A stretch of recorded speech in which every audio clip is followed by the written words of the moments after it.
Halo semuanya, selamat datang di sesi bedah materi kita kali ini. Hari ini kita bakal membedah sebuah ironi modern yang jujur aja luar biasa banget. Coba bayangin, gimana ceritanya seorang kreator konten yang niat awalnya murni cari untung komersial, malah secara nggak sengaja bertransformasi jadi salah satu pilar utama buat ngebantu nyari keadilan hak asasi manusia di Indonesia. Nah, inilah yang kita sebut sebagai paradoks Denny Sumargo. Sebuah benturan nyata antara ngejar AdSense dan memfasilitasi keadilan digital yang sesungguhnya. Seru banget kan? Yuk kita bahas. Oke, kita mulai dari sebuah pengakuan belak-belakan yang mungkin bakal bikin kalian kaget. Denny Sumargo sendiri tuh secara terbuka ngaku loh, kalau kanal YouTube-nya yang punya 9 juta subscribers itu murni digerakkan oleh profit dan hiburan. Bukan buat tujuan edukasi tingkat tinggi yang gimana-gimana. Dia pernah ngomong gini nih, sejak kapan gue bilang konten gue mengedukasi orang gue cari AdSense. Wow, sebuah pengakuan yang brutal ya kan? Tapi di sisi lain kerasa sangat jujur banget di tengah lanskap media kita yang kadang suka penuh kepura-puraan. Tapi justru disitulah letak kontrasnya. Walaupun dia secara eksplisit ngejar profit, para akademisi sekarang malah mengklasifikasikan kanalnya ini sebagai sebuah ruang publik digital yang super vital. Jadi ibaratnya ini tuh arena maya tempat masyarakat biasa kayak kita bisa bersuara, berdebat, dan menuntut keadilan jauh di luar institusi formal yang seringkali, ya kalian tahulah agak kaku. Nah yang bikin penasaran, gimana ceritanya sebuah format hiburan santai bisa memikul beban seberat ini dan malah dipercaya sama jutaan orang? Nah buat ngejawab itu, ini dia agenda bedah materi kita hari ini. Kita bakal bahas topik ini ke dalam 6 bagian cepat, mulai dari paradoks keadilan, terus framing hak asasi, kasus Oriental Circus, agenda setting beraksi, AdSense versus advokasi, dan terakhir, masa depan kepercayaan. Langsung aja yuk. Masuk ke bagian pertama, paradoks keadilan, antara hiburan versus akuntabilitas. Di sini kita bakal ngurai ketegangan intinya.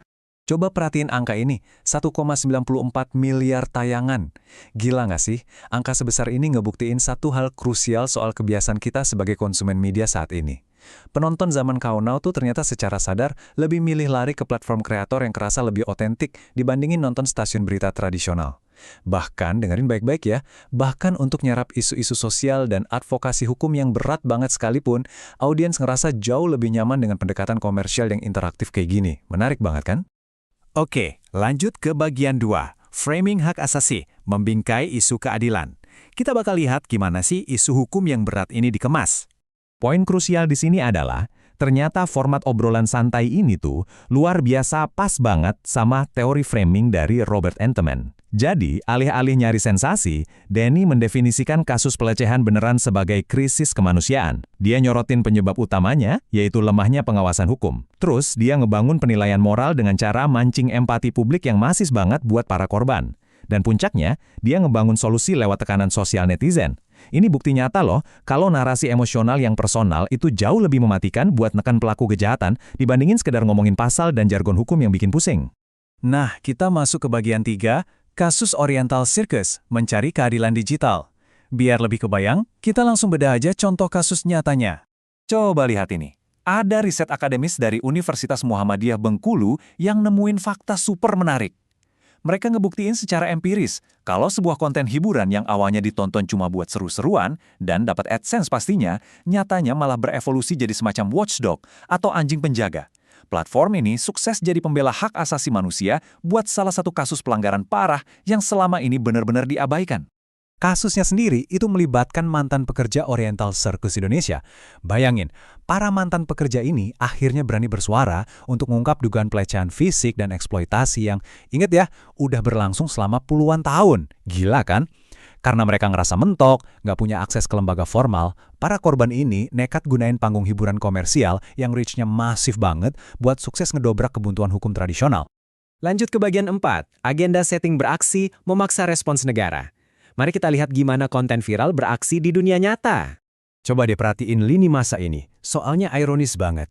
Selama puluhan tahun, dugaan eksploitasi dan pelecehan fisik terjadi di bawah radar, nggak ada yang peduli. Terus, tanggal 24 April 2025, tayangannya rilis. Dan boom, cuma dalam hitungan hari, jutaan tayangan langsung mancing kemarahan publik yang luar biasa.